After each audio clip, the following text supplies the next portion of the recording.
प्यारे बच्चों, आज हम कक्षा 10वीं का अध्याय 15 हमारा पर्यावरण लेसन करेंगे।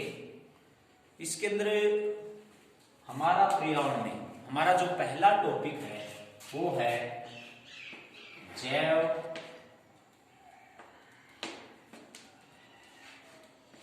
निम्नीकरण पदार्थ।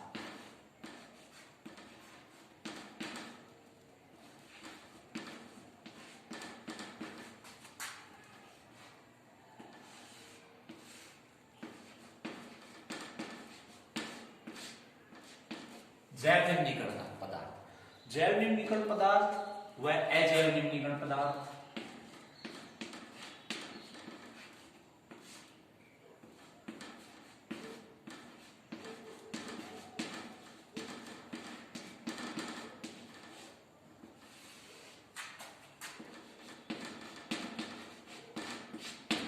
जैव व अजैव निम्नीकरण पदार्थ। जैव निम्नीकरण पदार्थ किसे कहेंगे? वे पदार्थ जिनको आसानी से खाद में परिवर्तित किया जा सकता है, जिनका आसानी से अपघटन किया जा सकता है, यानी जिन पर सूक्ष्म जीव आसानी से कार्य कर सके, यानी जिन पर सूक्ष्म जीवों के द्वारा आसानी से खाद बनाया जा सके, उन्हें हम क्या कहेंगे? जैव निम्नीकरण पदार्थ। जैव निम्नीकरण पदार्थ में क्या आते हैं? जैसे रसोई के अंदर हम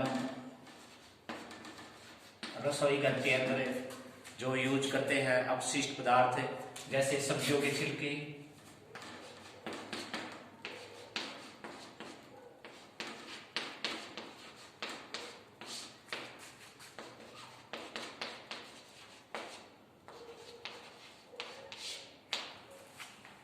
सब्जियों के छिलके हैं, और पशुओं का गोबर है, और कागज है। तो इन सभी का अपघटन किया जा सकता है। इन सभी को किसमें, मतलब क्या कहेंगे? इन सभी का खाद बनाया जा सकता है। यानी जैव निम्नीकरण पदार्थ कौन से होंगे? वे पदार्थ जिनको आसानी से में खाद में परिवर्तित किया जा सके, या जिन पर आसानी से एंजाइम कार्य करते हो, उनको क्या कहेंगे? जैव निम्नीकरण पदार्थ। जैसे हमारे रसोई घर का सामान है, कागज है, छिलके हैं, गोबर है, इनको आसानी से खाद में परिवर्तित किया जा सकता है। उसके बाद आ गया हमारा दूसरा टॉपिक है अजैव निम्नीकरण पदार्थ। अजैव निम्नीकरण पदार्थ किसे कहेंगे? वे पदार्थ जिनको हम आसानी से खाद में परिवर्तित नहीं कर सकते, यानी जिनका खाद नहीं बनाया जा सकता, जिन पर सूक्ष्म जीव कार्य नहीं कर सकते, यानी जिस पर एंजाइम सूक्ष्म जीवों के एंजाइम है वो कार्य नहीं करेंगे। इसके अंदर हमारे अजैव निम्नीकरण में कौन से आते हैं? जैसे प्लास्टिक है,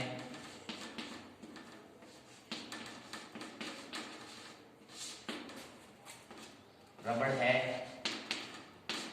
कांच है। तो इसके अंदर वे पदार्थ आते हैं जिन पर एंजाइम काम नहीं करेंगे। जो प्लास्टिक है, रबड़ है, कांच है, ये हमारे वातावरण के अंदर वैसे के वैसे रहते हैं, यानी ये तीनों चीजें हैं, ये इन पर सूक्ष्म जीव कार्य नहीं करेंगे, इनका अपघटन नहीं किया जा सकता, और ये पर्यावरण के अंदर वैसे वैसे बने रहते हैं और पर्यावरण को बहुत प्रदूषित करते हैं और पर्यावरण संबंधी बहुत सारी समस्याएं उत्पन्न करते हैं। कहने का मतलब क्या है? अजैव निम्नीकरण पदार्थ वे पदार्थ होते हैं जिन पर एंजाइम न कार्य करे, यानी जिस सूक्ष्म जीवों के द्वारा न अपघटन किया जा सके, और हमारे उदाहरण क्या उसमें प्लास्टिक, रबड़ और कांच। उसके बाद हमारा जो नेक्स्ट टॉपिक है, अगला क्या है? पारितंत्र। अगला टॉपिक क्या है हमारा? पारितंत्र।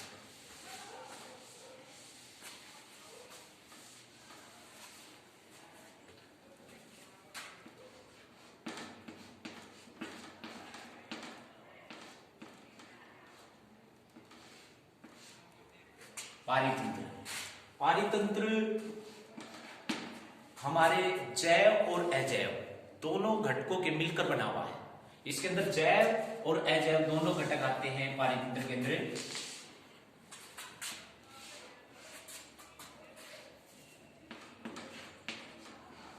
एक तो होता है जैव घटक और एक होता है हमारा अजैव घटक।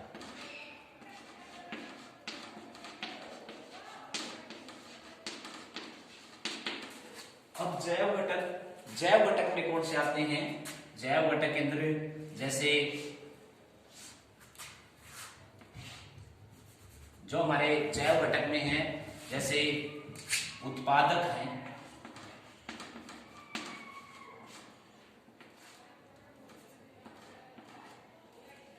उपभोक्ता,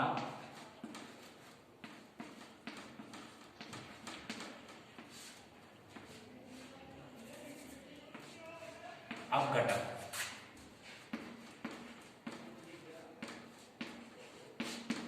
ये जैव घटक के अंदर आते हैं। उत्पादक, उपभोक्ता और अपघटक। उत्पादक के अंदर हरे पेड़ पौधे, हरे पौधे, इसके अंदर हरे पौधे शामिल हैं। उपभोक्ता यानी हरे पौधों का क्या करने वाले, हरे पौधों का भक्षण करने वाले, इसके अंदर क्या शामिल है, जंतु, जंतु शामिल हैं। और अपघटक के अंदर सूक्ष्म जीव यानी जो उपभोक्ता जब नष्ट हो जाते हैं उनका अपघटन करने वाले सूक्ष्म जीव।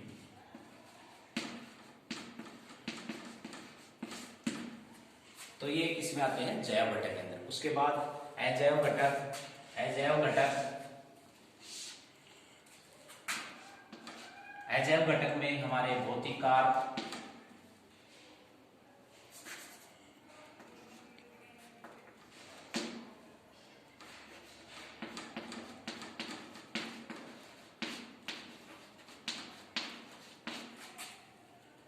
भौतिक कारक, कार्बनिक पदार्थ,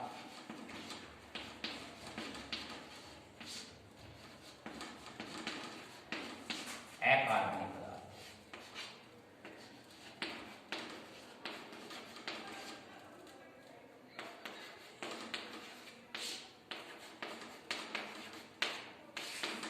तो अजैव घटकों के अंदर क्या आते हैं, भौतिक कारक, कार्बनिक पदार्थ, अकार्बनिक पदार्थ। अब भौतिक कारक के अंदर कौन सी चीजें शामिल हैं, हम तापमान, आर्द्रता, तापमान है, आर्द्रता है, वायुमंडलीय द्राव है,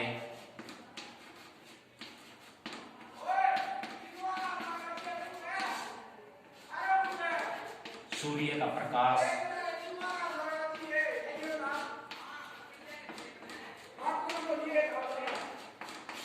सूर्य का प्रकाश, तापमान, आर्द्रता, वायुमंडलीय दाब और सूर्य का प्रकाश।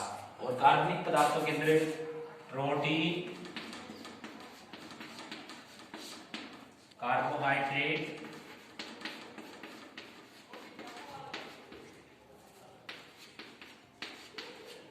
लिपिड, ये हमारे क्या है, कार्बनिक पदार्थ है। उसके बाद अकार्बनिक पदार्थ में, अकार्बनिक पदार्थ में कौन से हैं, जैसे अकार्बनिक में N2 है, CO2 है,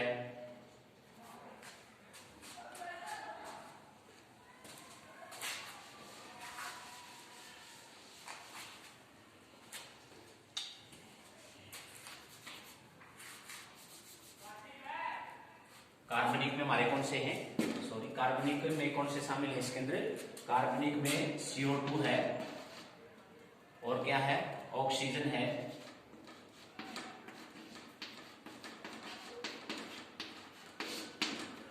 और इसके अंदर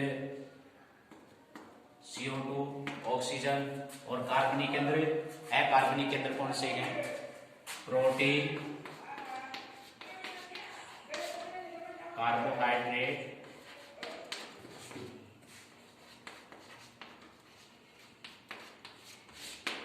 लिपिड, ये चीजें हैं वो किसके अंदर है, अकार्बनिक के अंदर। तो इस प्रकार हम पारितंत्र का विस्तार से वर्णन कर सकते हैं। उसके बाद हमारा अगला टॉपिक है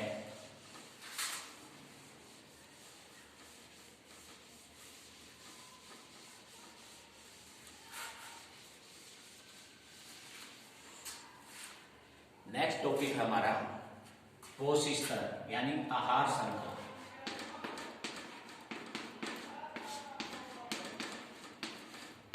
पोषी स्तर, जैसे हमें पता है, जैसे घास, घास को कौन खाता है? हिरण। हिरण को कौन खाता है? शेर। तो हमारी ये क्या है? एक आहार श्रृंखला है, यानी घास को कौन खा रहा है? हिरण। हिरण को कौन खा रहा है? शेर। तो आहार श्रृंखला का प्रत्येक स्तर, यानी जैसे घास को हिरण खा रहा है, ये एक स्तर है। हिरण को शेर खा रहा है, ये द्वितीय स्तर है। अब शेर मरने के बाद उसके सूक्ष्म जीव अपघटन करेंगे, वो द्वितीय स्तर वो होता है। तो ये आहार श्रृंखला का प्रत्येक स्तर क्या कहलाता है? कोषी स्तर। अब घास क्या हमारे उत्पादक है, घास को क्या कहेंगे हम? उत्पादक। हिरण को क्या कहेंगे? प्राथमिक उपभोक्ता। प्राथमिक उपभोक्ता। और शेर को हम क्या कहेंगे? द्वितीयक उपभोक्ता। द्वितीयक उपभोक्ता। ठीक है, तो घास हमारे उत्पादक है और ये क्या है? प्राथमिक उपभोक्ता। और ये क्या हमारे? द्वितीयक उपभोक्ता। तो इस प्रकार आहार श्रृंखला का प्रत्येक स्तर वो क्या कहलाता है? पोषी स्तर। आहार जैसे ये हमारे उत्पादकों के अंदर हरे पेड़ पौधे शामिल हैं। हिरण जैसे जंतु है, ये प्राथमिक उपभोक्ता है, यानी उत्पादकों का उपभोग करने वाला प्राथमिक उपभोक्ता। उसके बाद प्राथमिक उपभोक्ताओं का जो उपभोग करते हैं, यानी उसको खाते हैं, वो क्या होंगे? द्वितीयक उपभोक्ता। इसके अंदर हम एक पिरामिड बनाकर भी हम दर्शा सकते हैं। जैसे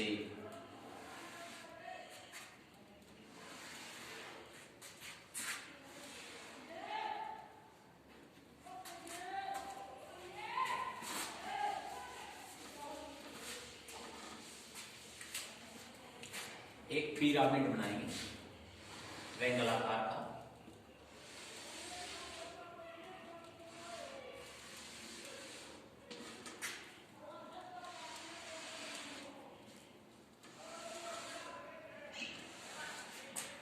जो ये है हमारे, इसके अंदर कौन है? उत्पादक। उत्पादक है। इसके अंदर प्राथमिक उपभोक्ता, इसके अंदर द्वितीयक उपभोक्ता,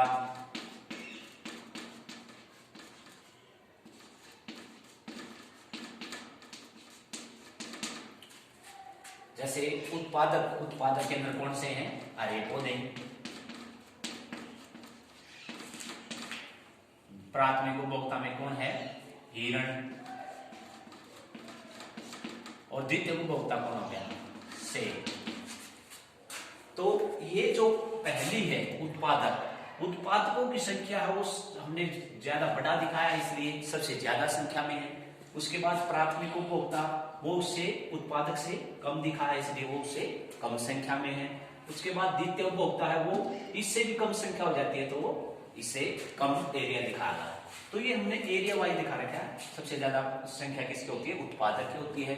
उसके बाद दूसरे नंबर प्राथमिक उपभोक्ता, और प्राथमिक उपभोक्ता से हम क्या होते हैं? हमारे द्वितीय उपभोक्ता।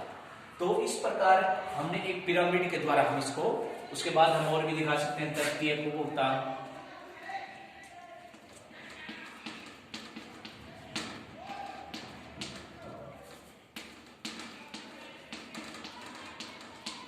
तृतीय उपभोक्ता में क्या जाएंगे? सूक्ष्म जीव अपघटन, यानी शेर मर जाएगा तो उसके बाद उसका अपघटन कौन करेंगे? सूक्ष्म जीव। ये इसके अंदर। अब इसके अंदर हम ऊर्जा प्रभाव दिखाएंगे। ऊर्जा कैसे, मतलब एक स्तर से दूसरे स्तर के अंदर ऊर्जा का प्रभाव है वो कैसे होता है? ऊर्जा प्रभाव दिखाएंगे। जैसे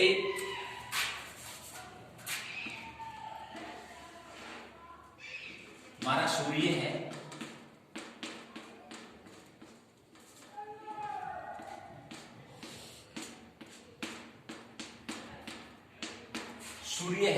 सूर्य से सबसे ज्यादा ऊर्जा है वो किसके पास? हरे पेड़ पौधों के पास आती है।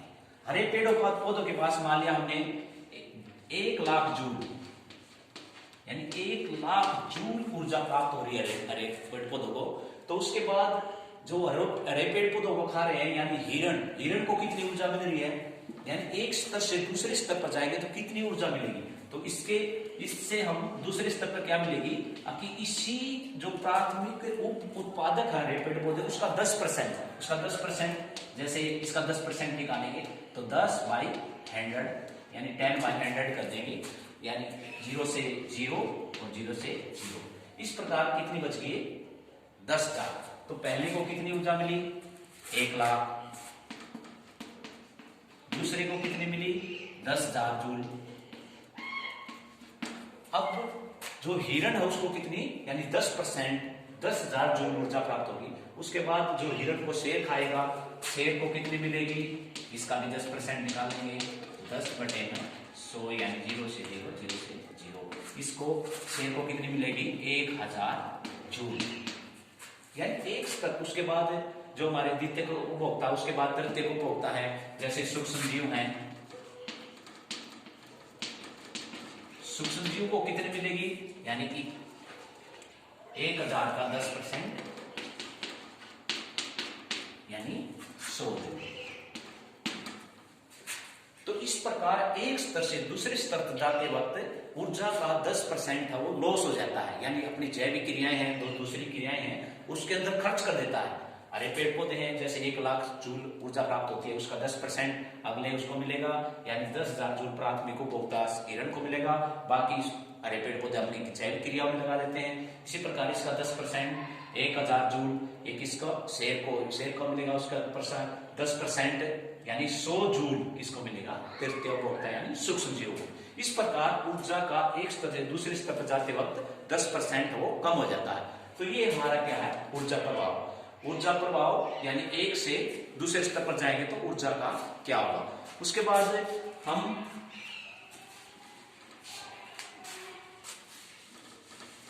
अगर हमारा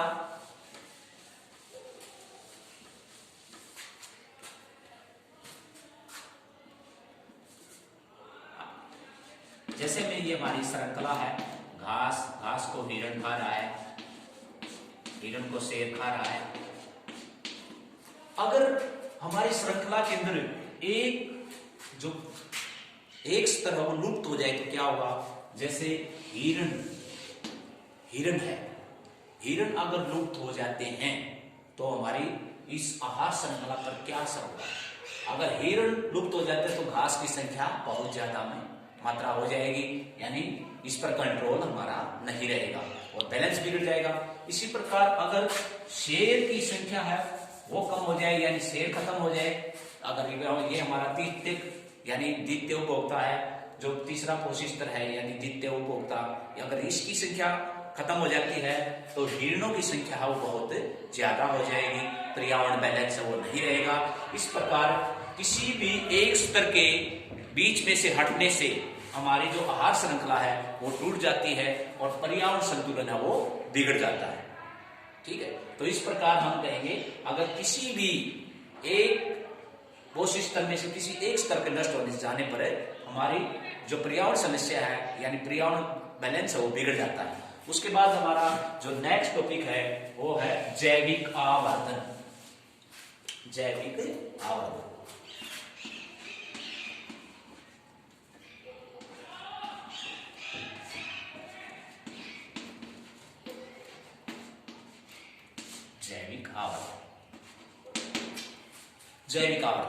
जैविक आवर्धन किसे कहेंगे। हमारी आहार श्रृंखला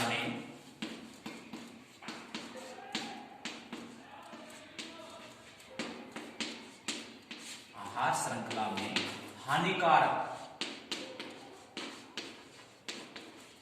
हानिकारक चाहे वो पीड़कनाशी हो,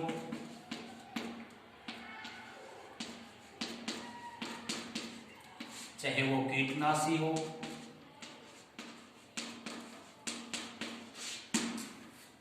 उनका श्रृंखला में हमारी आहार श्रृंखला में हानिकारक पीड़कनाशी कीटनाशकों का सांद्रण यानी इकट्ठा हो जाना क्या कहलाएगा जैविक आवर्धन कहलाता है।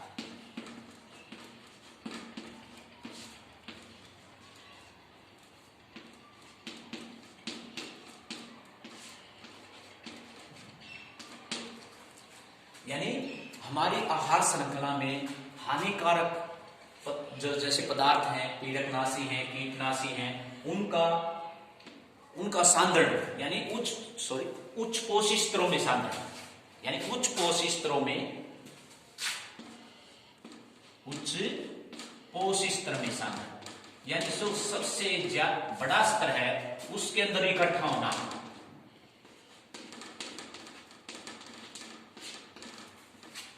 उच्च पोषी स्तरों में सांद्रण, उच्च पोषी स्तरों में सांद्रण यानी जैसे घास को हिरण खा रही है, हिरण को शेर खा रहा है, तो इसके अंदर क्या होगा, घास के अंदर जैसे हमारे गेहूं है, पौधे हैं, उनके अंदर अगर हम पीड़क डालते हैं, कीटनाशक डालते हैं, तो उसको हिरण खाएगी, तो हिरण के अंदर ज्यादा मात्रा हो जाएगी। हिरण को कौन खा रहा है, शेर के अंदर हो जाकर सारे पीड़कनाशी और कीटनाशी शेर के अंदर जमा हो जाते हैं। इस प्रकार जो हमारा उच्च पोषी स्तर है, जो हमारा उच्च पोषी स्तर है, यानी शेर हमारा उच्च पोषी स्तर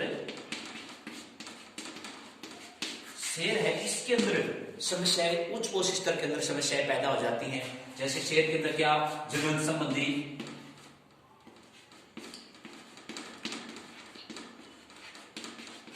कौन सी समस्या आ जाएगी, जनन संबंधी समस्याएं उत्पन्न हो जाएगी, उनका वृद्धि नहीं होगा, उनका विकास नहीं होगा, ठीक है। तो ये बहुत सारी समस्याएं इसके अंदर उच्च पोषी स्तर के अंदर। तो इस प्रकार हम जैविक आवर्धन क्या कहेंगे, ताकि जो हमारी आहार श्रृंखला के हानिकारक पदार्थ, पीड़कनाशी, कीटनाशी है, वो जाकर बड़ी सबसे उच्च स्तर की जो जैसे सबसे उच्च स्तर क्या है, जैसे शेर के अंदर अगर सबसे उच्च स्तर में जाकर इकट्ठा हो जाएंगे तो वो अपने आप नष्ट हो जाएंगे, उसमें बहुत सारी समस्याएं पैदा हो जाएंगी, उनका मानसिक विकास नहीं होगा, जनन संबंधी समस्याएं जाएंगी, उनका शारीरिक विकास नहीं होगा, तो वो प्रजाति हो अपने आप लुप्त हो जाएगी, ठीक है। प्यारे बच्चों, उसके बाद अगला टॉपिक हम नेक्स्ट वीडियो में करेंगे। ठीक है, धन्यवाद।